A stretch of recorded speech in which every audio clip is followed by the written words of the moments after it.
এই মাসে একটা বহুত বড় ইবাদত আছে। এই যে রমজান মুবারকের পরে সবথেকে দামি রোজা হলো আশুরা রোজা, যেটা আসছে এই মাসের 10 তারিখ। এই যে মাস শুরু হলো আজকে 1 তারিখ, চলে গেল এই মাসের 10 তারিখ, মুহররম মাসের 10 তারিখে রোজা আছে না, এই রোজাকে বলা হয় আশুরা রোজা। রাসূল পাক সাল্লাল্লাহু আলাইহি ওয়াসাল্লাম বলেন, সিয়াম ইয়াউমি আশুরা আহতাসিবু আলা আল্লাহি আন ইউকাফিরা আস-সানাতা আল্লাতী ক্বাবলা ওয়াস-সানাতা আল্লাতী বা'দা। আশুরা রোজা যদি কেউ রাখে তো আমি ধারণা করি যে আল্লাহ পাক তার আগে পরে 2 বছরের গুনাহের কাফারা করবেন। সকাল সন্ধ্যার দোয়া, ঘুম থেকে ওঠার দোয়া, ঘুমানোর দোয়া, এগুলো নিয়ে আলোচনা করতেছিলাম সম্ভবত। মূলত আসলে আমাদের কাজই এটা। রাসূল পাক সাল্লাল্লাহু আলাইহি ওয়াসাল্লামের সুন্নাত যদি আমরা কাটি, এটা নিয়ে যদি আমরা একটু ফিকির করে একটু দেখি, তাহলে দেখব যে প্রত্যেকটা কাজে রাসূলুল্লাহ সাল্লাল্লাহু আলাইহি ওয়াসাল্লামের সুন্নাত ফলো কোনো দোয়া আছে। আর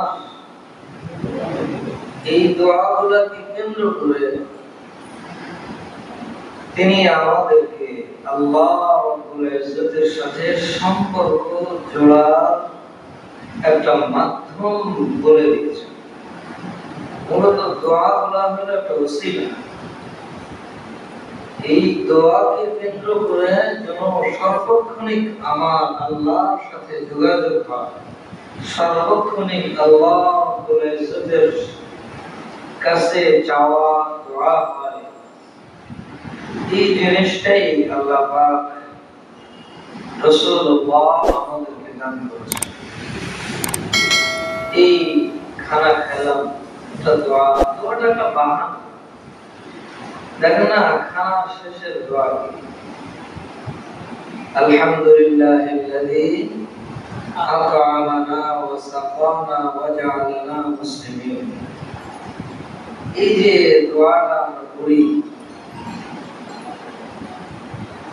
আলহামদুলিল্লাহিল্লাযী আত'আমানা ওয়া সাকানা ওয়া জা'আলানা মুসলিমিন, এর অর্থ হইল সমস্ত প্রশংসা ওই আল্লাহ, যিনি আমাকে তৃপ্তির সাথে খাওয়াইলেন এবং পান করাইলেন এবং আমাদেরকে মুসলমান বানাইলেন।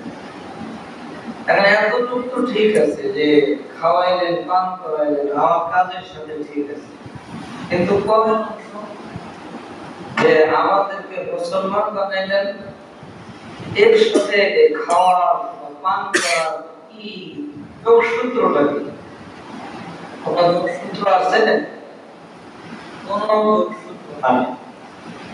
তাহলে আসল কাজ হলো যে যোগসূত্র একটা আছে, সেটা হলো আল্লাহর সাথে জুড়ে যাওয়া, আমাদেরকে আল্লাহর সাথে জড়িয়ে দেওয়া সব সময়। আল্লাহর সমস্ত দোয়াগুলোর মধ্যে একই জিনিস, একটা অবস্থা থেকে আরেক অবস্থায় আমরা যাচ্ছি, একটা দোয়া আছে। সকাল থেকে সন্ধ্যায় আসি, একটা দোয়া আছে। সন্ধ্যা থেকে সকালে আসি, দোয়া আছে। এজন্যই আমরা দেখি ফজরের পর, মাগরিবের পর রাসূলুল্লাহ সাল্লাল্লাহু আলাইহি ওয়াসাল্লামের লম্বা লম্বা ওয়াজিফা ছিল। আমরা পড়ি না এগুলো? ফজরের পর রাসূলুল্লাহ এই জিকিরগুলো, এই দোয়াগুলো করতেন। আসরের পর, মাগরিবের পর এই দোয়াগুলো করতেন। এগুলো সব আমাদেরকে স্মরণ করায় দেওয়া। এমনকি চাঁদ উঠলেও নতুন চাঁদ উঠলেও একটা দোয়া আছে, আল্লাহুম্মা আহিল্লাহু আলাইনা বিল ইয়ুমনি ওয়াল ঈমান ওয়াস সালামাতি ওয়াল ইসলাম ওয়াত তাওফীক লিমা তুহিব্বু ওয়া তারদা রাব্বি ওয়া রাব্বুকাল্লাহ। এই দোয়াটা যদি চাঁদ দেখে পড়ে নেওয়া যায় তাহলে পুরো মাস কেমন যেন আমি আল্লাহ রাব্বুল ইজ্জতের জিম্মাদারিতে চলে গেলাম। মাজমাউজ যাওয়ায়েদ একটা হাদিসের কিতাব আছে, অনুরূপভাবে ইমাম তাবরানী রাহিমাহুল্লাহ মুআজামুল আওসাত একটা হাদিসের কিতাব আছে। এই হাদিসের কিতাবগুলোর মধ্যে একটা দোয়ার উল্লেখ আছে। সাহাবায়ে কিরাম বলেন যখন নতুন বছর আসতো তখন ওনারা একটা দোয়া করতেন, আল্লাহুম্মা আদখিলহু বিল আমনি ওয়াল ঈমান ওয়াস সালামতি ওয়াল ইসলাম ওয়া জাওয়াজিম মিনাশ শাইতান ওয়া রিদওয়ানিম মিনার রাহমান। পুরো বছরের জন্য আল্লাহ রাব্বুল ইজ্জতের আশ্রয়ে চলে যাওয়া, শয়তানি থেকে আল্লাহ রাব্বুল ইজ্জতের আশ্রয়ে যাওয়া, আল্লাহ রাব্বুল ইজ্জতের সন্তুষ্টি, এটা পুরো বছরের জন্য কামনা করা বহুত বড় দোয়া। আজ আমাদের আরবি বছরের 1 তারিখ। আমরা অনেকে তো জানি না আজ পহেলা মুহররম, আরবি বছরের প্রথম দিন। এখন তো দ্বিতীয় তারিখ শুরু হয়ে গেছে মাগরিব থেকে। জিলহজ মাস চলে গেল, আরবি মাসের শেষ মাস। মুহররম মাস আরবি বছরের শুরুর মাস। তো আমাদের এই দোয়াটা পড়া উচিত। আমার সাথে সবাই পড়েন, আল্লাহুম্মা আদখিলহু বিল আমনি ওয়াল ঈমান ওয়াস সালামাতি ওয়াল ইসলাম ওয়া জাওয়াজিম মিনাশ শাইতান ওয়া রিদওয়ানিম মিনার রাহমান। বড় দামি দোয়া। আমরা তো ইংরেজির সাথে এত বেশি সম্পৃক্ত যে আমাদের এটা হলো ধর্মীয় বছর। আমাদের ধর্মীয় বছর না, শুধু নামাজ ছাড়া আর এরা এই সমস্ত ইবাদতের সম্পর্ক চন্দ্র বছরের সাথে। নামাজের সম্পর্ক হইল সূর্যের সাথে, কেননা নামাজ দিনেও আছে রাতেও আছে, এজন্য নামাজের অর্থের সম্পর্কটা সূর্যের সাথে। এছাড়া আর অধিকাংশ রোজাও দেখেন ওই চন্দ্র মাস অনুযায়ী আসে। রমজান মাস এটা কি ডিসেম্বর জানুয়ারিতে আসে না রমজান মাসে আসে? রমজান মাসে আসে। ঈদ রমজান মাসে আসে। মুসলমানদের সমস্ত ইবাদত শুধুমাত্র নামাজ ছাড়া এটা চাঁদের সাথে সম্পর্কিত। এজন্য এই বছরের হিসাব রাখা এটা ফরজে কিফায়া। মাসের হিসাব রাখা, কবে চাঁদ উঠলো কবে গেল, এটা যদি আপনি না জানেন, যে আইয়ামে বীজের রোজা রাখা হয়, তাই না? চন্দ্র মাসের 12, 13, 14 তারিখ, এই 3 দিন, এই 13, 14, 15 তারিখ, এই 3 দিন রোজা রাখতে হয় না? রোজা রাখা একটা সুন্নাত। এই মাসের হিসাব না রাখলে কিভাবে রাখবেন? এজন্য এটা হিসাব রাখা একটা সুন্নাত। এটার সাথে আমাদের ধর্মের সম্পর্ক, এটার সাথে আমাদের একেবারে শিকড়ের সম্পর্ক। এই মাসে একটা বহুত বড় ইবাদত আছে। এই যে রমজান মুবারকের পরে সবথেকে দামি রোজা হলো আশুরা রোজা, যেটা আসছে এই মাসের 10 তারিখ। এই যে মাস শুরু হলো আজকে 1 তারিখ, চলে গেল এই মাসের 10 তারিখ মুহররম মাসের 10 তারিখে রোজা আছে না, এই রোজাকে বলা হয় আশুরা রোজা। রাসূল পাক সাল্লাল্লাহু আলাইহি ওয়াসাল্লাম বলেন, সিয়াম ইয়াউমি আশুরা আহতাসিবু আলা আল্লাহি আন ইউকাফিরা আস-সানাতা আল্লাতী ক্বাবলা ওয়াস-সানাতা আল্লাতী বা'দা। আশুরা রোজা যদি কেউ রাখে তো আমি ধারণা করি যে আল্লাহ পাক তার আগে পরে 2 বছরের গুনাহের কাফারা করবে। সুবহানাল্লাহ, কত দামি রোজা! মাত্র 13-14 ঘন্টা রোজা। একদিন যদি না খেয়ে থাকি তাহলে 360 দিনের, 360 নয় বরং 2 বছর, 2 বছর, তাহলে 360 3 3 6 720 দিনের গুনাহের কাফারা। আমি 15 ঘন্টা না খেয়ে থাকলে আমার 720 দিনের গুনাহের কাফারা। কত আযীম ইবাদত, কত মহান ইবাদত! আমরা জানিও না, আমরা রাখিও না। তাহলে ইলম কত জরুরি! আল্লাহ এজন্য ইলম অত্যন্ত জরুরি জিনিস। ইলমের দ্বারাই আল্লাহ পাক আমাদের প্রাধান্য দিয়েছেন অন্য সমস্ত মাখলুকের উপরে, সমস্ত মাখলুকের উপরে। কোরআন হাদিসে একমাত্র দোয়া যেটা বেশি চাওয়ার নির্দেশ দেওয়া হয়েছে সেটা ইলম। আর কোন দোয়া বেশি চাওয়ার নির্দেশ দেওয়া হয়েছে? বরকত চাওয়ার নির্দেশ দেওয়া হয়েছে যে আল্লাহ আমার বয়সে বরকত দাও, আমার রুজিতে বরকত দাও। রুজি যদি আমরা বেশি চাই কোনো লাভ আছে? কোনো লাভ নাই। আল্লাহ বলেন চাইলে চাইতে পারো, নিষেধ নেই, কিন্তু কোনো লাভ নেই, কোনো লাভ নেই। কেন? কারণ তোমার রুজি আমি বাড়িয়ে দিলাম, কিন্তু রুজিতে যদি বরকত না নেই কোনো লাভ নেই। একজন মাসে 2 লক্ষ টাকা ইনকাম করে, এতে যদি বরকত না হয় তাহলে মাসের শেষে ঋণ হয়ে যায়। এটা একজন 20,000 30,000 টাকা ইনকাম করে, আল্লাহ বরকত দিয়ে দেয়, এর মধ্যে সে স্বাচ্ছন্দ্যে মাস কাটিয়ে দেয়। তাহলে আসল হলো বরকত। একজন 100 বছরের হায়াত পাইল, কিন্তু তার হায়াতে যদি বরকত না হয় কোনো লাভ হবে? বরং এই হায়াত আরো অন্যের ক্ষতির কারণ হবে। আর একজন স্বল্প হায়াত পেয়ে চলে গেল, কিন্তু যদি সেই হায়াতে বরকত দিয়ে দেন আল্লাহ পাক, তাহলে এই মানুষটা দামি হয়ে যায়। অনেক মনীষী আমাদের এমন আছেন যারা খুব অল্প হায়াতে দুনিয়া থেকে উঠায় নিয়েছেন আল্লাহ তাদেরকে, কিন্তু তাদের কারনামা এত বেশি দেখলে মনে হয় যেন হযরত নূহ আলাইহিস সালামের হায়াত থাকলেও আমরা এত কাজ করতে পারতাম।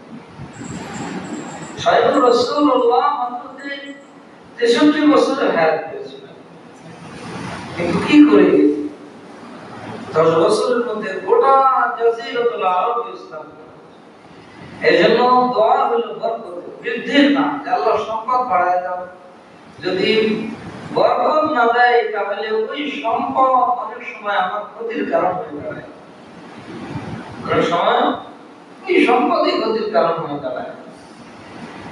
যেমন মনে করা যে অনেক সম্পদ আমি আল্লাহর কাছে চাইলাম, আল্লাহ আমাকে দিয়ে দিল, দেখা গেল যে আমার সন্তানের সম্পদের উপরে এলাকার সন্ত্রাসী যারা আছে, এলাকার চাঁদাবাজ কিছু মানুষ থাকে না, তাদের নজর পড়ে গেল। তাইলে ওই সম্পদে আমার কি হবে? আমি তো এখন আমাদের বাড়িতে ঘুমাতেই পারি না, ঘুমাতে পারি বাড়িতে? এলাকার সন্ত্রাসীদের, এলাকার চাঁদাবাজদের সংবাদ হয়ে গেছে যে আমার কাছেই পরিমাণ অর্থ আছে। এজন্য সম্পদ কখনো শান্তি নিয়ে আসে না, বরং সম্পদ আসলেই মানুষের অশান্তি বাড়ে। আপনি একটু চিন্তা করে দেখেন, এই আজকে রাতে আপনি এখান থেকে বাসায় গেলেন, যাওয়ার পরে আপনার কাছে একজন আপনাকে 20 লক্ষ টাকা দিয়ে গেল, ভাই এই টাকাটা আপনার। এখন রাতের বেলা এই টাকাটা আপনি কোনো সংরক্ষিত জায়গায় রাখতে পারবেন, ব্যাংকে রাখবেন, সুযোগ তো পাবেন। তো আজকে সারা রাত আপনি টাকাটা বাড়িতে রাখবেন, তো সারা রাত আপনার ঘুম হবে? কখন সকাল হয় এটা নিয়ে যে আমি হেফাজত, সারা রাত আপনার ঘুম হচ্ছে না। সম্পদ আসলে বরং হাকিমুল উম্মত মুজাদ্দিদে মিল্লাত হযরত আশরাফ আলী থানভী নওয়ারাল্লাহু তাআলা উনি লিখেছেন, আশা লাগে না, আশার টেনশন যখন তোমার মধ্যে শুরু হয় তখন থেকেই তোমার ঘুম হারাম। এখন সম্পদ আমার কাছে আসেনি, শুধু আমি সংবাদ পাইছি যে আগামীকাল আমার অ্যাকাউন্টে 30 লক্ষ টাকা ঢুকবে বা আগামী মাসে আসবে। এখন থেকেই আমার টেনশন শুরু হয়ে যায় যে এই টাকা দিয়ে কি করব, কি করা যায়। এই প্ল্যান প্রোগ্রাম করতে করতে কত রাত কেটে যায়। এজন্য ভাই আমার, যদি এই জিনিসগুলোতে বরকত না হয় তাহলে অনেক সময় ক্ষতির কারণ। আমাকে আল্লাহ সম্পদ দিল, আমি তো মেলা সম্পদশালী হইলাম, কিন্তু দেখা গেল আমার ছেলেটা, আমার সন্তানটা বিগড়ে গেল। বাপের সম্পদ থাকলে সন্তান কথা শোনে, অঢেল সম্পদ আছে, এইগুলা নেয় আর তার কিছু ওই রকম বখাটে বন্ধু জুটে যায়, এই বখাটে বন্ধু নিয়ে সে অনেক সময় নেশার প্রতি আকৃষ্ট হয়ে যায়। এজন্য ভাইরা আমাদেরকে খেয়াল করতে হবে, আল্লাহর কাছে চাইতে হবে বারাকাত, আল্লাহ আমার সম্পদে বরকত দিয়ে, হালাল রুজিতে বরকত দিয়ে। তো যাই হোক, বলতেছিলাম যে একটা জিনিসের শুধু বৃদ্ধির দোয়া চেয়েছে আল্লাহ বলতে বলেছেন, সেটা কি? রব্বি জিদনি ইলমা। তো কাকে শিখিয়েছেন? স্বয়ং মুহাম্মদুর রাসূলুল্লাহকে আল্লাহ শিখিয়েছেন, যার ব্যাপারে তিনি নিজেই বলেছেন যে আমাকে পূর্ববর্তী পরবর্তী সমস্ত মানুষের ইলম দেওয়া হয়েছে। এত ইলমের অধিকারী সত্তা, তাকেও আল্লাহ শিখাচ্ছেন যে ইলম বেশি চাওয়া দরকার। ইলম বড় দামি জিনিস, এই জানতে হবে আমাদের। এই যে এই মাসটায় আল্লাহ আমাদেরকে দিলেন, এই মাসে এই আমলটা না জানলে ইবাদত হবে কিভাবে? এটা কেন দিলেন, এটারও একটা কি আছে। আমি মাঝে মাঝে বলি যে এই মাস আরবি বছরের প্রথম মাস মুহররম মাস, এই মাসের 10 তারিখে একটা দিন আল্লাহ রেখেছেন, যে দিনে একটা রোজা রাখলে আগে পরে 2 বছরের গুনাহ কাফারা হয়। আর এই আরবি বছরের শেষ মাস, যেটা গত মাসে চলে গেল, জিলহজ মাস, এই মাসের 9 তারিখে আল্লাহ একটা আমল রেখেছিলেন, আরাফার দিনের রোজা। আমরা অনেকে রেখেছি। এটার ব্যাপারে বুখারীতে আসছে, এই দিনে যদি কেউ রোজা রাখে তো আল্লাহ তার 1 বছরের গুনাহ মাফ করে। সুবহানাল্লাহ। তো এই আমল দুইটা, এটা কেন রাখলেন? মাঝে মাঝে বলি, দেখেন একটা মানুষ ব্যবসা করে, তো এই ব্যবসায়ী যখন তার ব্যবসায়িক বছর পূর্ণ হয় তখন সে পুরো বছরের হিসাব কিতাব করে না, যে আমার এই বছরে কি পরিমাণ লাভ হলো, কি পরিমাণ লস গেল, কি পরিমাণ বাকি গেল, কি পরিমাণ নগদ আসলো, এগুলা হিসাব কিতাব করে না। আমাদের পরিভাষায় আমরা এটাকে হাল খাতা বলি। খাতা হাল নাগাদ করা, যে তোমার অনেক বাকি পড়ে গেছে, তুমি বাকিটা বকেয়াটা পরিশোধ করে খাতাটা হাল নাগাদ করে দাও, এটাকেই বলে হাল খাতা। ফার্সি শব্দ, আরবি ফার্সি মিলিয়ে শব্দ। এই যে হাল খাতাটা সাধারণত করা হয় আমাদের দেশে, দেখা যায় কোন মাসে করে? বৈশাখ মাসে করে। বৈশাখ মাসটা কি মাস? বাংলা বর্ষের প্রথম মাস না? বাংলা বছরের প্রথম মাস। সাধারণত হালখাতা বছরের শুরু মাসে হয় না, শেষ মাসে হয়। বছর শেষ হলো, এখন সে তার খাতাটা হালনাগাদ করে। বছর শুরু হইলো, এখন তার খাতাটা সে হালনাগাদ করে। যখন একজন মানুষ তার ব্যবসায়িক বছর শেষ হয় বা শুরু হয়, হালখাতা করে, হালখাতা করার পরে দেখে যে আমার বাকি ছিল 20 লক্ষ, এখানে উঠেছে মাত্র 2 লক্ষ। বাকি 18 লক্ষের মধ্যে হয়তো 2-1 লক্ষ টাকা আসতে পারে, বাকি টাকাগুলো সব মারবে। এখন মূল পুঁজি ছিল 25 লাখ, আছে আর মাত্র তাইলে কত 5-7 লাখ টাকা। এখন সে খুব কি করে টেনশন করে না এটা নিয়ে।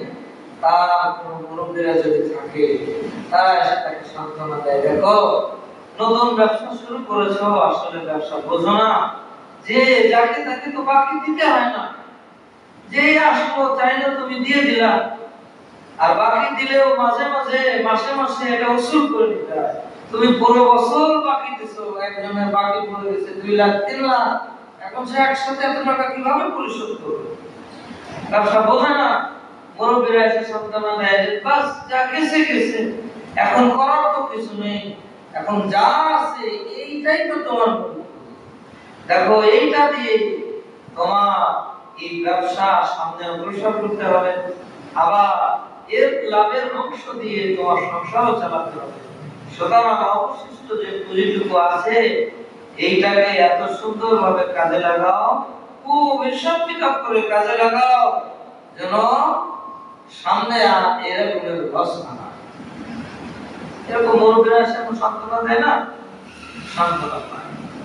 তো আমার কাছে মনে হয় যে যখন একটা আর্থিক বছর শেষ হয়, এটা অনুশোচনার বছর।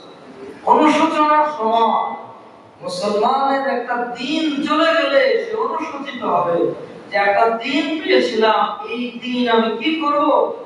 হাদিসের মধ্যে আসছে সূর্য যখন ওঠে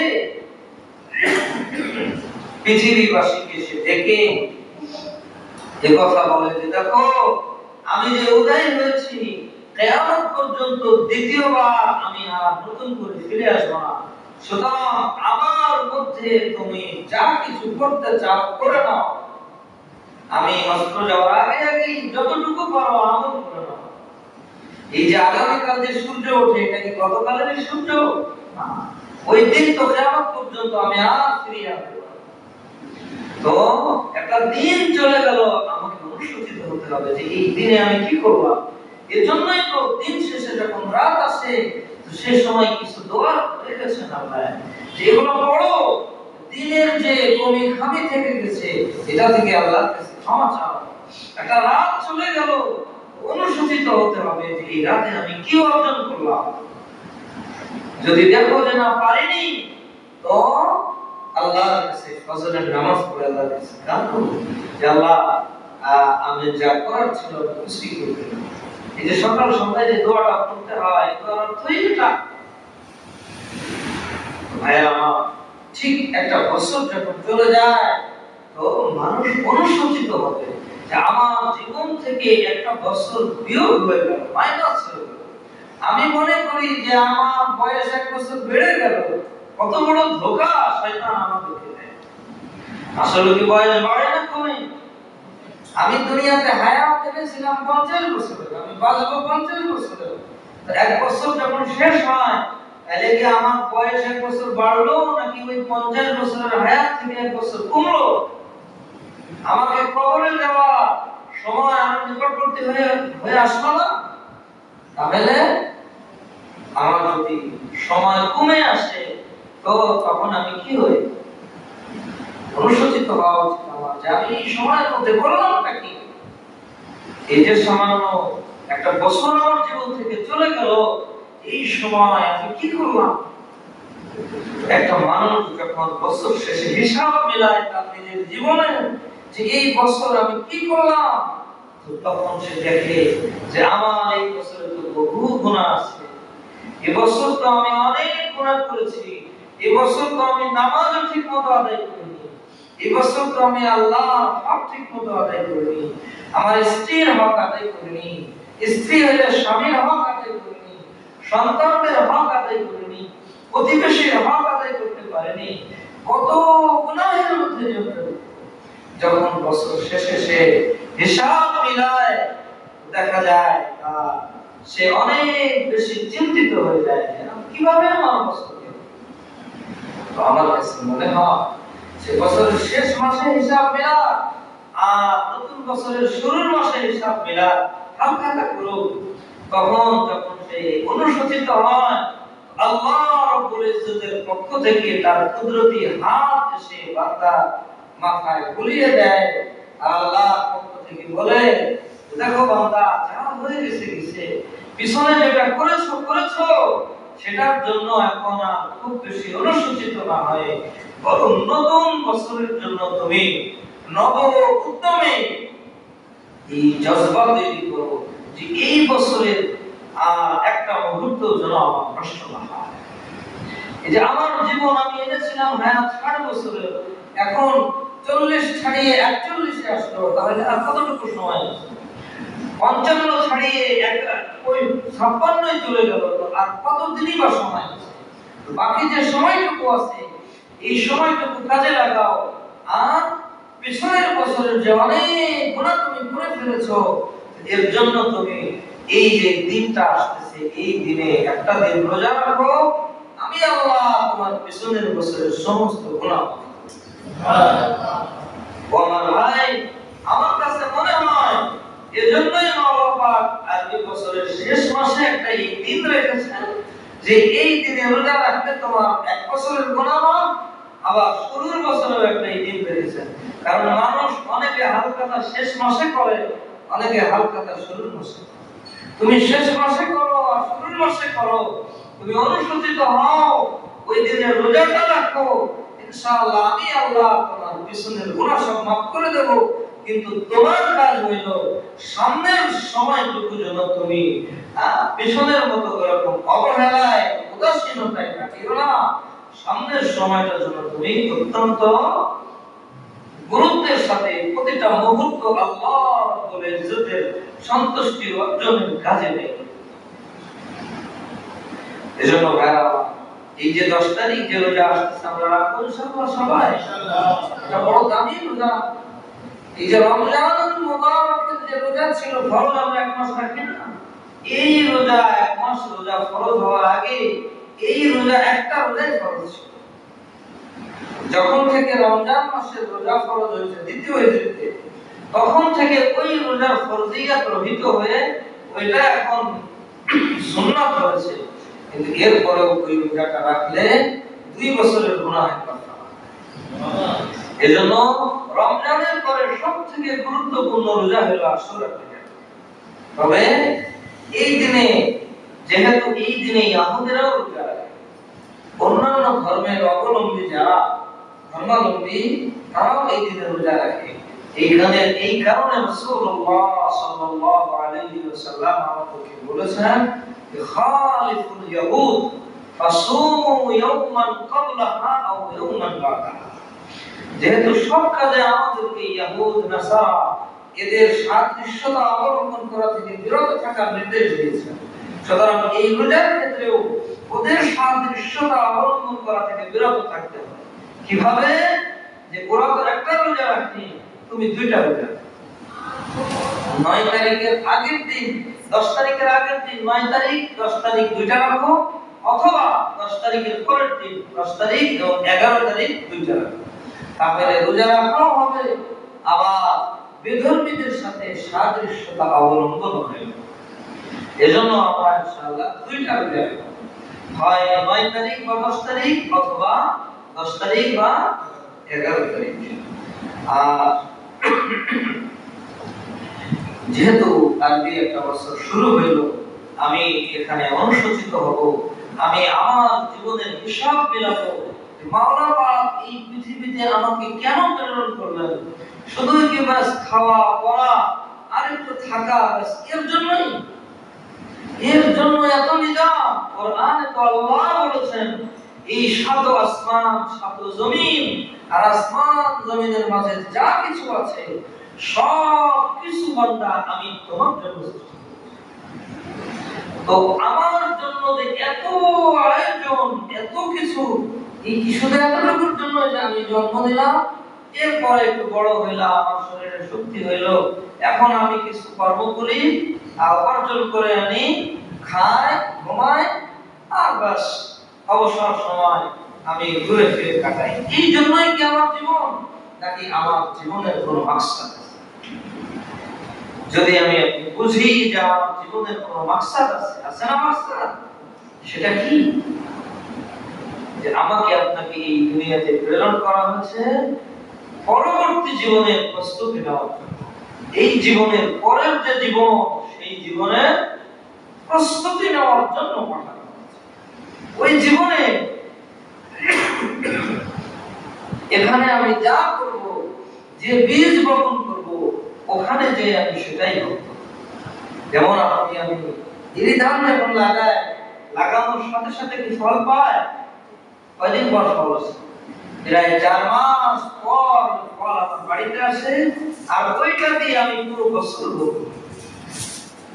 ঠিক ভাইরা আমার, পর্দা আড়ালের মা ও বোনেরা, এই যে এই পৃথিবীতে আমি যে জিনিসটাই বপন করছি, ভালো আমল বপন করলে ভালো ফল আমি ওখানে পাবো, সারা জীবন সেটা ভোগ করবো।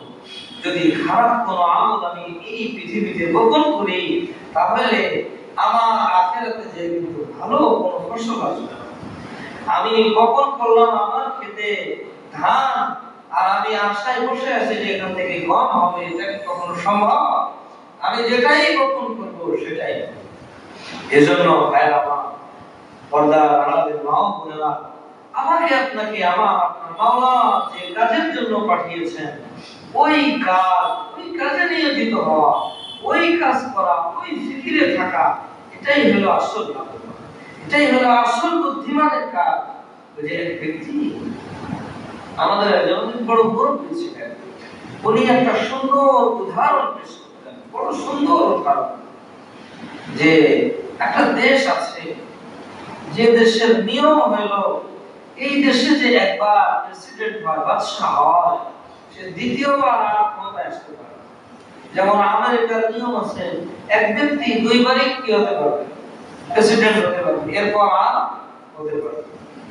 তো একটা দেশ এমন আছে যে দেশে মাত্র একবারই একজন মানুষ ক্ষমতায় আসতে পারে, আর সেই দেশের নিয়ম হলো যে বাদশা যতদিন বাদশা থাকে ততদিন তো সে অনেক মৌজ মস্তি করে, অনেক ক্ষমতা তার, সবকিছুই তার আছে, পৃথিবীতে বড় স্বাচ্ছন্দ্যে চলে।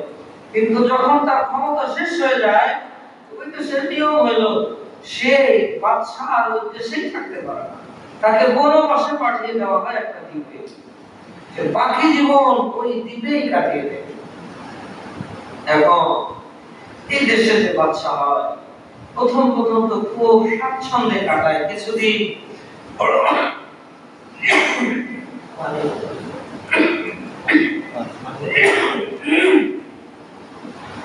বড় আনন্দ ফুর্তিতে কাটায়। কিন্তু যখন তার ক্ষমতার মেয়াদ শেষ হওয়ার সময় আসে, যত বেশি ক্ষমতার মেয়াদ শেষ হওয়ার সময় নিকটবর্তী হয়, তত বেশি বাদশা উদ্বিগ্ন হয়ে যায়, তত বেশি চিন্তিত হয়ে যায়। কেন আমি এই বাদশাহী গ্রহণ করেছিলাম? এটা যদি নাই গ্রহণ করতাম, এই সামান্য কয়েকদিনের মৌজ মস্তি, কয়েকদিনের ফুর্তি আমোদ, এটা যদি গ্রহণ না করতাম, সাধারণ প্রজাদের মতো থাকতাম, তাহলে তো বাকি জীবন আমি এই দেশে কাটাতে পারতাম। কিন্তু এই অল্প কয়েকদিনের আমোদ ফুর্তি গ্রহণ করার কারণে এখন আমার অবস্থা হইল, আমার মেয়াদ শেষ হইলে আমি আর পৃথিবীতেই থাকতে পারবো না, এই দেশেই থাকতে পারবো না, আমাকে ওই নির্জন দ্বীপে বনবাসে পাঠিয়ে দেওয়া। কেন এটা গ্রহণ করলাম? যত মেয়াদ শেষ হয় তত বেশি সে উদ্বিগ্ন হয়, তত বেশি সে পেরেশান হয়। এখন একবার এমন ঘটনা ঘটেছে যে এক ব্যক্তি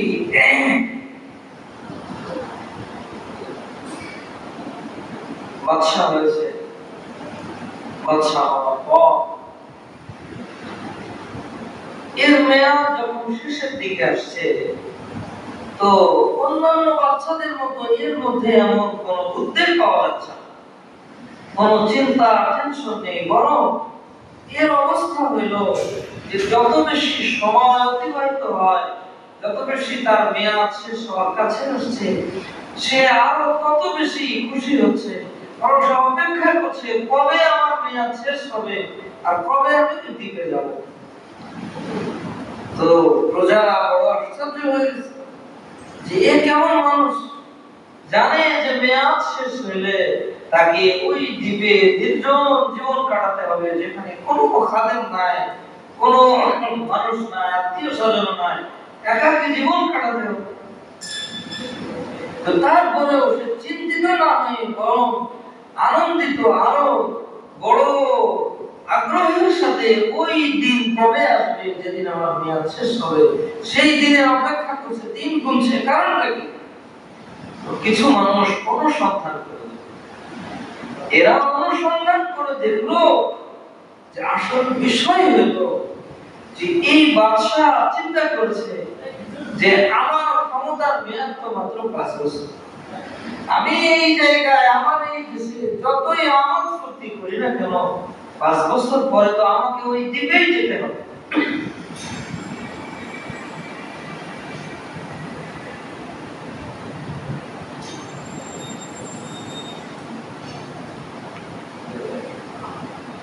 আলহামদুলিল্লাহ,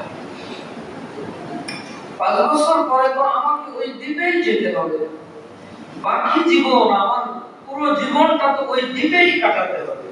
তাহলে কেন আমি আমার বর্তমানের এই ক্ষমতা, বর্তমানের এই সম্পদ, বর্তমানের এই অর্থ, এইগুলা ব্যয় করে ওই দ্বীপকে সাজাবো না? সে কি করছে?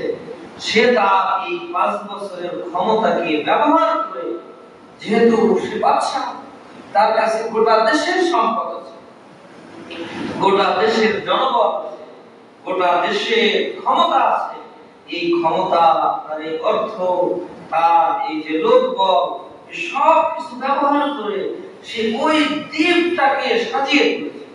ওই দ্বীপে সে এক বিশাল প্রাসাদ তৈরি করেছে। কারণ সে বুঝছে যে আমার ক্ষমতা শেষ হইলে যখন আমাকে দ্বীপে পাঠানো হবে, তখন আমার কাছে কোনো অর্থ থাকবে না, আমার হাতে কোনো ক্ষমতা থাকবে না, কেউ আমার কথা শুনবে।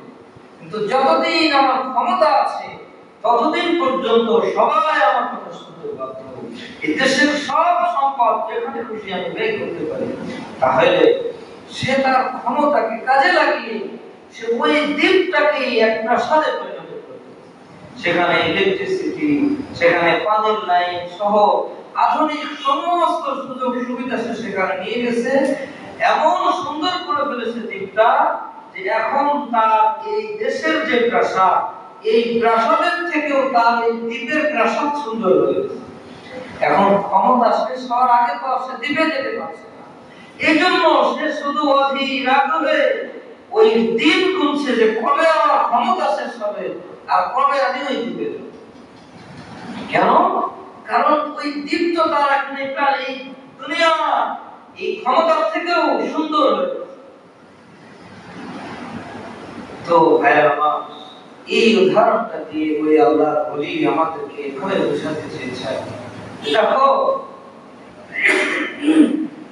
ওই বাদশা যেমন, ওই দেশের নিয়ম যেমন, একজন মানুষ একবারই বাদশা হতে পারে, একবারের বেশি তাকে আর দ্বিতীয়বার বাদশা হওয়ার সুযোগ দেওয়া হয় না।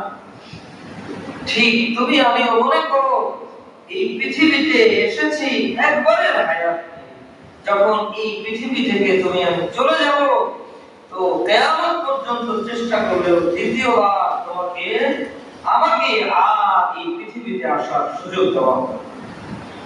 তো আমাকে স্থায়ীভাবে থাকতে হবে কবর নামক ওই অন্ধকার দ্বীপে। এই পৃথিবীতে তো আমি সামান্য সময়ের মেহমান, এখানে সুযোগ আছে আমি চাইলে বড় আমোদ ফুর্তি করতে পারি, মৌজ মস্তি করতে পারি, কিন্তু এটা সময় বড় অল্প। ওই বাদশাহীর মেয়াদের মতো 5 বছর নয়, এই পৃথিবীর হায়াত তো বড় অল্প সময়, 2-1 মিনিটের সময়। কিয়ামতের একদিনের তুলনায় এই পৃথিবীর 100 বছর 2.5 মিনিট। তো এই সামান্য সময়ের হায়াত তুমি যদি এখানে ফুর্তিতে লেগে যাও, আল্লাহকে ভুলে, যে উদ্দেশ্যে আল্লাহ তোমাকে এই দুনিয়াতে প্রেরণ করেছিলেন সে উদ্দেশ্য ভুলে এই দুনিয়ার রং, এই দুনিয়ার চাকচিক্য দেখে তুমি ফুর্তিতে লেগে গেলে কতদিন ফুর্তি করবে? বড় সামান্য সময়। এরপর তোমাকে যখন তোমার মেয়াদ শেষ হবে, মওত নামক এই মেয়াদ তোমার সামনে এসে যাবে, তো এই মওত তোমাকে কবর নামক অন্ধকার দ্বীপে পাঠিয়ে দেবে। তখন কিয়ামত পর্যন্ত চেষ্টা করলেও একবার সুবহানাল্লাহ বলার সুযোগ তোমার থাকবে না। হাদিসের মধ্যে আসছে মানুষ মারা যাওয়ার পরে আফসোস করবে, কিয়ামত পর্যন্ত যদি 2 রাকাত নামাজ পড়তে পারতাম, কিয়ামত পর্যন্ত দোয়া করলেও তাকে 2 রাকাত নামাজের সুযোগ দেওয়া হবে না। কিন্তু এখন আমার শক্তি আছে, আমার ক্ষমতা আছে, আমার সময় আছে, আমি চাইলে 2 রাকাত নামাজ পড়তে পারি, আমি চাইলে একবার আলহামদুলিল্লাহ বলতে পারি। আল্লাহর নবী বলেন, তুমি যদি একবার সুবহানাল্লাহ বলো, একবার আলহামদুলিল্লাহ বলো, একবার আল্লাহু আকবার বলো, তো তোমার জান্নাতে এত বড় একটা বৃক্ষ তৈরি হয় যে বৃক্ষের ছায়ায় একটা দ্রুতগামী ঘোড়া 1 মাস সফর করে গেল, তার ছায়া শেষ হবে। কত বেশি সুযোগ আছে! একবার সুবহানাল্লাহ বলতে কতটুকু সময় লাগে? মাত্র 1 সেকেন্ড। কিন্তু মৃত্যুর পর সারা জীবন সাধনা করলেও একবার সুবহানাল্লাহ বলার সুযোগ তোমাকে দেওয়া। তো বাদশার মতো, বাদশা তো প্রকৃত বুদ্ধিমান, বুঝেছে যে এই দুনিয়ার ফুর্তি এটা তো মাত্র 5 বছরের জন্য, এরপর তো আমাকে ওই দ্বীপেই যেতে হবে, আমার সারা জীবন তো ওই দ্বীপেই কাটাতে হবে। সুতরাং এখনকার ক্ষমতা কাজে লাগিয়ে আমি কেন ওই দ্বীপকেই সুন্দর করে গড়ে তুলব? তো ঠিক আমাকে আপনাকেও এই এখনকার এই শক্তি, এখনকার এই ক্ষমতা কাজে লাগিয়ে কবর নামক ওই অন্ধকার গর্তটাকে জান্নাতের প্রাসাদে পরিণত করে দিতে হবে। এটার সময় এখন, মৃত্যুর পর এটা করার সুযোগ আমাকে দেওয়া হবে না, এই ক্ষমতাও আমার থাকবে না, এই শক্তিও আমার থাকবে না, তখন আমাকে সুযোগ দেওয়া হবে। এজন্য আমার ভাইরা, পর্দার আড়ালে মা ও বোনেরা, রাসূল পাক সাল্লাল্লাহু আলাইহি ওয়াসাল্লামের বিশ্বটা ছিল যে প্রতি মুহূর্তে তিনি আল্লাহর জিকির করতেন। 2টা সুন্নাত বড় দায়েমী সুন্নাত ছিল রাসূলের। একটা সুন্নাত হলো দাওয়াত। নবী কখনো কোনো মুহূর্তে কোনো অবস্থায় দাওয়াত বলেন, চরম খুশির মুহূর্তেও দাওয়াত দিতেন, চরম বিপদের মুহূর্তেও দাওয়াত দিতেন। ওই যে ঘটনা আপনাদের অনেকের জানা আছে, যুদ্ধের ময়দান থেকে ফিরছেন, গাছের ছায়ায় তলোয়ার ঝুলিয়ে বিশ্রাম নিচ্ছেন, তো শত্রু এসে নবীর তলোয়ারি গাছের ডাল থেকে খুলেছে, কোষমুক্ত করেছেন। এরপরে যখন রাসূলের উপরে ওয়ার করতে যাবেন, রাসূলুল্লাহ সাল্লাল্লাহু আলাইহি ওয়াসাল্লামের চোখ খুলে গেছে। তখন ওই কাফেরই জিজ্ঞাসা করছে, মাইয়া আসিমুকা মিন্নি ইয়া মুহাম্মদ, এখন আমার হাত থেকে তোমাকে কে বাঁচাবে?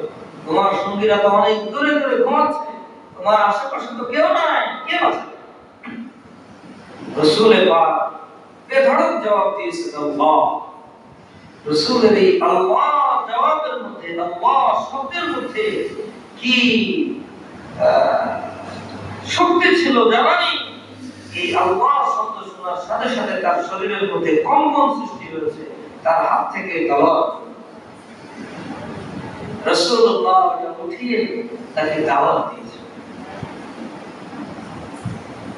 জানেন শত্রু আর 1 সেকেন্ড পরে চোখ খুললে হতে পারত বিপরীত কোনো কিছু, তাকে ওই চরম মুহূর্তে রাসূলুল্লাহ দাওয়াত দিয়েছেন, তাকে বলছেন ইসলাম।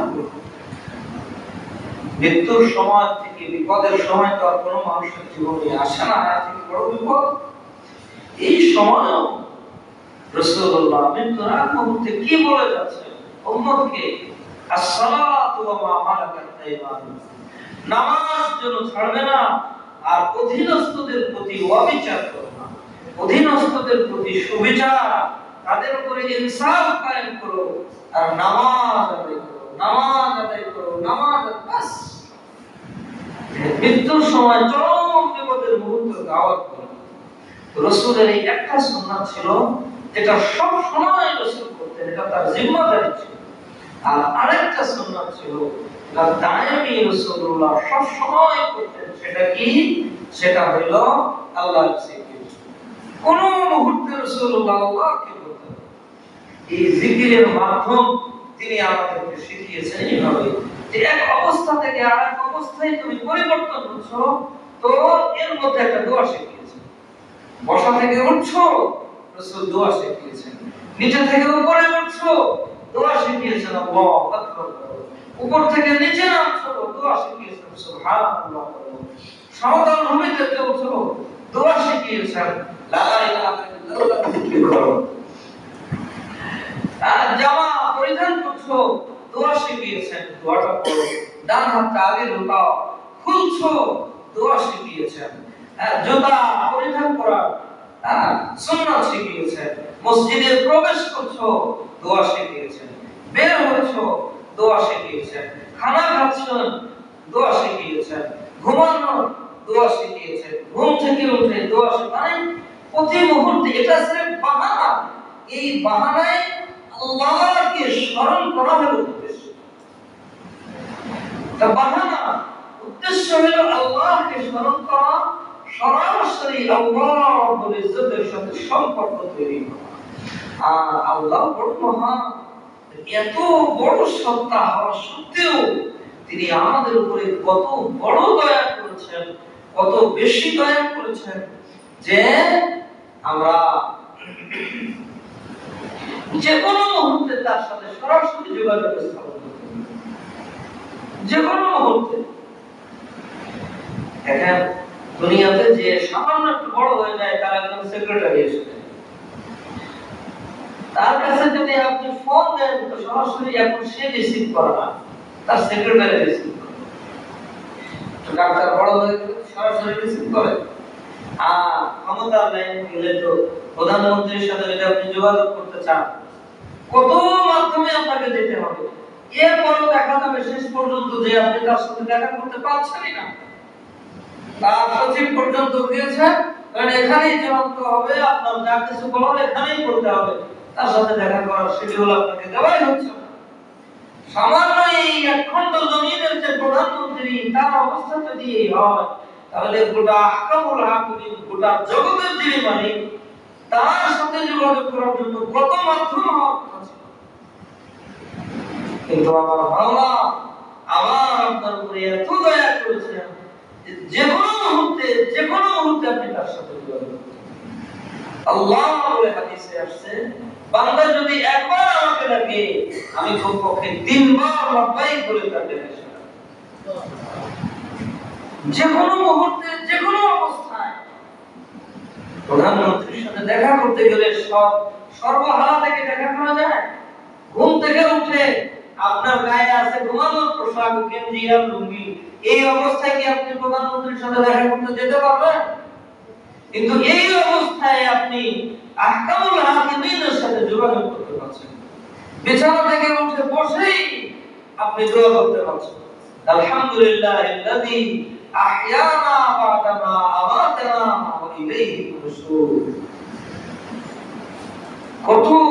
কত বড় রহম এবং কত বড় করম আল্লাহ পাক আমাদের উপরে করেছে, কত বড় ইহসান করেছে যে প্রতি মুহূর্তে তুমি আমার সাথে যোগাযোগ করছো, আর তুমি যেটা চাইবে আমি সাথে সাথে তোমার সাথে।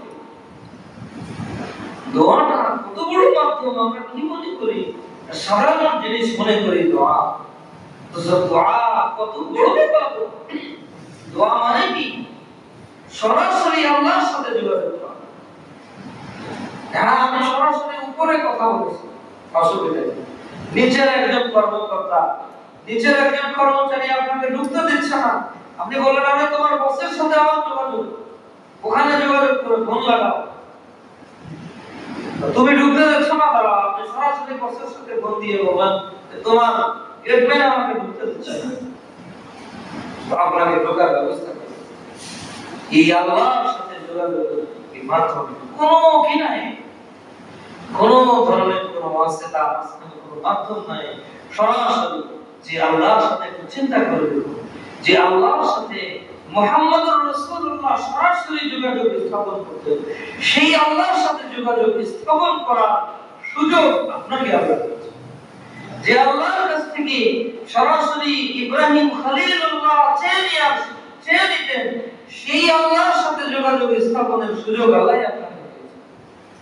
বড় বড় আম্বিয়া নবীরা, সিদ্দিক আকবর, ওমর ফারুক, বড়রা যে আল্লাহর সাথে যোগাযোগ করতেন, যে আল্লাহর সামনে নত হয়ে তিনি বড় হয়েছেন, যে আল্লাহর সামনে নত হয়ে আব্দুল কাদের জিলানী হয়েছিলেন, যে আল্লাহর সামনে নত হয়ে বায়াজিদ বুস্তামি হয়েছিলেন, যে আল্লাহর সামনে নত হয়ে ইমাম আবু হানিফা বলেছিলেন, যে আল্লাহর কাছ থেকে যে ইমাম বুখারী হয়েছিলেন, সেই আল্লাহর সাথে যোগাযোগ করা আমাকেও সুযোগ দিয়েছেন আল্লাহ। কত বড় ইহসান, কত বড় করম আল্লাহর উপর, আমাদের উপর আল্লাহ। কিন্তু আমি এই দোয়াটা কি কোনো ইবাদতই মনে করি না, এই দোয়াগুলো আমরা করিও না। বাস ঘুমাচ্ছি, ঘুমাইলাম, উঠতেছি, উঠলাম, এর মধ্যে যে কোনো কি আছে? কত মানুষ আছে রাতে ঘুমায়, এই ঘুমই তার জীবনের শেষ ঘুম। তো আল্লাহ যে সারা রাত সব ধরনের অনিষ্ট থেকে আমাকে হেফাজত করলেন, এর জন্য কি উঠে একটা বার একটু আলহামদুলিল্লাহ বলে শুকরিয়া আদায় করা আমার উপরে নৈতিকভাবে ওয়াজিব হয় না? ইয়া রাহমান, কিন্তু আমরা করি না। যখন একটু দোয়া করি তখনও দোয়াটা কেমন হয়, যে দোয়াটা বড় উদাসীনতার দোয়া, হাত উঠাইলে বড় উদাসীন, চাওয়া তো নেই, কি হয়? পড়া হয়। আমরা কি দোয়া চাই আল্লাহর কাছে? দোয়া করি। রব্বানা যালামনা আনফুসানা ওয়া ইল্লাম তাগফির লানা ওয়া তারহামনা, আমরা ঠেলে উঠি আমি। এবার আবার ইমাম সাহেব বলে রব্বানা আতিনা ফিদ দুনিয়া হাসানা। এই বাস মুখস্থ কিছু রটা আমাদের দোয়া আছে, এগুলো আমরা পড়ি। আসলে কি পড়লে আল্লাহ দেবেন না চাইলে দেবেন? আল্লাহ কি বলছেন? এখন মনে করেন একটা দোয়ার বই বা একটা কাগজে কোরআনে যতগুলো দোয়া আছে সমস্ত দোয়াগুলো আপনি একটা কাগজে লিখবেন, লিখে এই জায়গায় আমি পড়লাম, আর প্রত্যেকটা দোয়ার শেষে আপনারা আমিন আমিন বলবেন। তাহলে এই কিছু পাওয়া যাবে? আমি পড়তেছি আর আপনারা শুনতেছেন, কিছু হবে? আমাদের অবস্থা তো এই হয়েছে যে আমরা পড়ি দোয়া, ওর অর্থ বুঝি না, কিছুই জানি না, কি চাচ্ছি কিছুই জানি না। রব্বানা যালামনা আনফুসানা রব্বানা আতিনা ফিদ দুনিয়া হাসানা রব্বানা লা তুযিগ কুলুবানা বা'দা ইয হাদাইতানা রব্বিরহামহুমা। শেষ। ও ভাই আমার, দোয়া পড়লে দেওয়া দোয়া নেই। আল্লাহ পাক কোরআনে বলেছেন, তুমি চাও দিলের আকুতি নিয়ে চাও, আমি মাওলা তোমার চাওয়ার সাথে সাথে দেব। দিলের আকুতি নিয়ে চাইতে হবে, চাইলে আল্লাহ দান করেন, চাইতে হবে। চাওয়ার মতো চাইতে পারলে যে আল্লাহ রাসূলুল্লাহ সাল্লাল্লাহু আলাইহি ওয়াসাল্লামকে দিয়েছিলেন, ইব্রাহিম খলিলুল্লাহকে দিয়েছিলেন, মুসা কালিমুল্লাহকে দিয়েছেন, ঈসা রূহুল্লাহকে দিয়েছেন, সেই আল্লাহই না আছেন? না পরিবর্তন হয়ে গেছে? তো আমাকে আপনাকে দিতে পারেন না? অবশ্যই চাওয়ার মতো চাইতে, দিলের আকুতি নিয়ে চাইতে হবে। আমরা মনে করি আমি চাইলে কি হবে, আমি গুনাহগার। আরে ভাই, কোরআনের কথা শুনেন। কোরআন বলছে শয়তান যখন আল্লাহ বলে ইজ্জতের দরবার থেকে বিতাড়িত হলো, ওই সময় শয়তান দোয়া চেয়েছিল আল্লাহর কাছে, রব্বিল আনজিরনি ইলা ইয়াউমিল বাসুর, আল্লাহ আমাকে কিয়ামত পর্যন্তের জন্য হায়াত দাও। আল্লাহ পাক সাথে সাথে দোয়া কবুল করে বললেন, যাও ইন্নাকা মিনাল মুরসালিন, তোমাকে কিয়ামত পর্যন্ত হায়াত দিয়ে দেওয়া হবে। কোরআনে এই ইচ্ছা অনেক জায়গায় এসেছে। এখন এখানে আপনি একটু চিন্তা করে দেখুন যে আমার আপনার গুনাহ কি শয়তানের থেকে বেশি? আল্লাহ পাক আমার আপনার উপরে কি শয়তান থেকে বেশি রাগান্বিত? তো আমি আপনি যতই খারাপ হই, শয়তান থেকে কি বেশি খারাপ? শয়তান থেকে কি বেশি নাফরমান? তাহলে শয়তান সবথেকে বড় নাফরমান। সে যেই মুহূর্তে আল্লাহ তার উপরে সবথেকে বেশি রাগান্বিত, ওই মুহূর্তে আল্লাহর কাছে চাচ্ছে, আল্লাহর সাথে সাথে ওকে দিয়ে দিচ্ছে। তাহলে আমি চাইলে আল্লাহ আমাকে দিবেন না? তাহলে খামখা আমি হুজুর ডেকে আনি, আমার আব্বা যখন দোয়া করে যান, ও ভাই, হুজুরের দিলের মধ্যে আমার আব্বার প্রতি দরদ কিভাবে আসবে? আমার দিলের মধ্যে আমার আব্বা আমার মায়ের প্রতি যে দরদ আছে, যে ব্যথা আছে, এই ব্যথা কি হুজুরের দিলের মধ্যে থাকবে? সে তো এখন খাওয়ার জন্য বা কিছু পয়সার জন্য এসে কিছু ওই যে প্রথাগত কিছু দোয়া পড়ে পকেটে পয়সা নিয়ে চলে যাবে। সে কি ওই মহাব্বতের দোয়া করবে? যে মহাব্বত, যে তড়প আমার দিলে আছে, সেটা সে কোত্থেকে ভাড়া করে আপনি সেটা কিভাবে আপনি? এজন্য আল্লাহ শিখিয়েছেন যে একটা সেই চাও, বড়দের থেকেও দোয়া চাও, তাদের কাছেও দোয়া চাও, কিন্তু আসল হলো তোমারটা, তুমি নিজে চাও। যখন কোনো বড়র সাথে দেখা হয় তার কাছেও দোয়া চাও যে আমার জন্য দোয়া করো, আমার আব্বার ইন্তেকাল হয়েছে তার জন্য দোয়া করো, আমার বাচ্চাদের জন্য দোয়া করো, তাদের কাছে দোয়া চাও।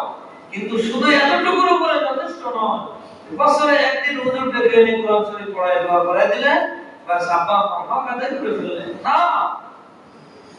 নিজে চাও, নিজে চাও, দিলের তরফ দিয়ে চাও, তোমার সমস্ত প্রয়োজন যিনি পুরো করছেন প্রতি মুহূর্তে, তো তিনি সামান্য প্রয়োজন যেটা তুমি মনে করছো সেটা যে আল্লাহ এটা আমার সামান্য প্রয়োজন এটাও দাও, সেটা দিতে পারেন না তিনি? অবশ্যই। তো আমাকে আপনাকে নিজে চাইতে হবে, চাওয়ার মতো চাইতে হবে, দিলের তরফ দিয়ে চাইতে হবে। চাইলে আল্লাহ পাক সাথে সাথে দেন। ঘটনা মনে পড়লো, হাজ্জাজ বিন ইউসুফের নাম শুনেছি আমরা, বড় জালেম বাদশা ছিল, বড় জালেম, আবার অনেক ভালো কাজ করছে। এই হিজাজের গভর্নর ছিল পুরো মক্কা মদিনা। তো একবার তাওয়াফ করতেছে, বাইতুল্লাহ তাওয়াফ করতেছে, তাকে এক বৃদ্ধ সে বাইতুল্লাহর গিলাফ ধরে আল্লাহর কাছে চাইতেছে, আল্লাহ আমার দৃষ্টিশক্তি চলে গেছে, তুমি আমার দৃষ্টিশক্তি ফিরিয়ে দাও। তো হাজ্জাজ তাওয়াফ করতে করতে থেমে ও পরে ধরছে। আগের জামানায় তো চোখের চিকিৎসা ছিল না, এখন তো চোখের চিকিৎসা আছে, চশমা দেয়, ওষুধ দেয়, দৃষ্টিশক্তি যায় না। কিন্তু আগের জামানায় চিকিৎসা ছিল না, চোখে ছানি পড়তে পড়তে মানুষ অন্ধ হয়ে যায়।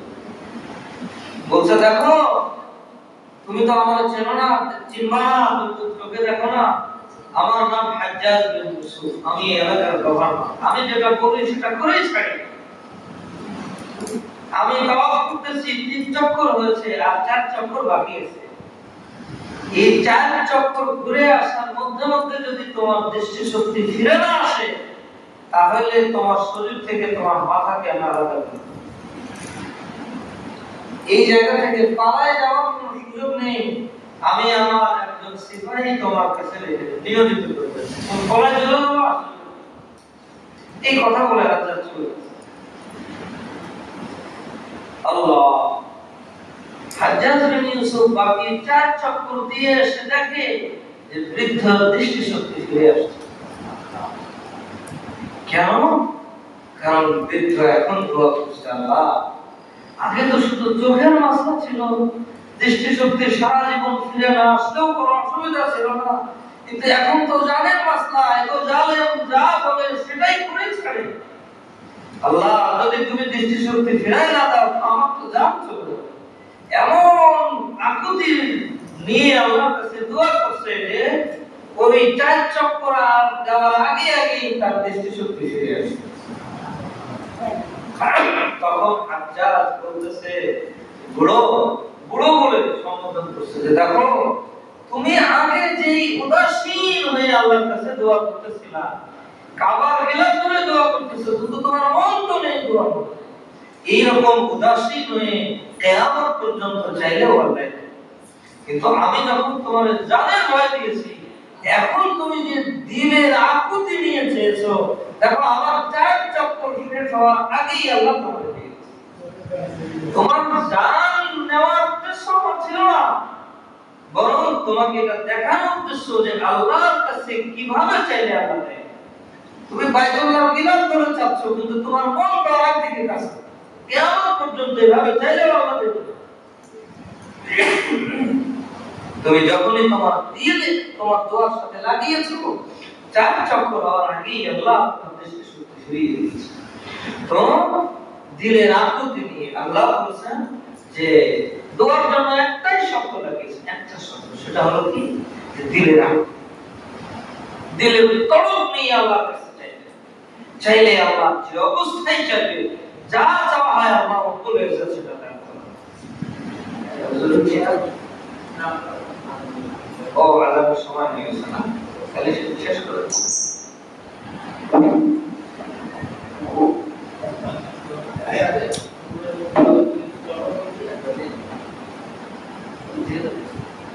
ও দোয়া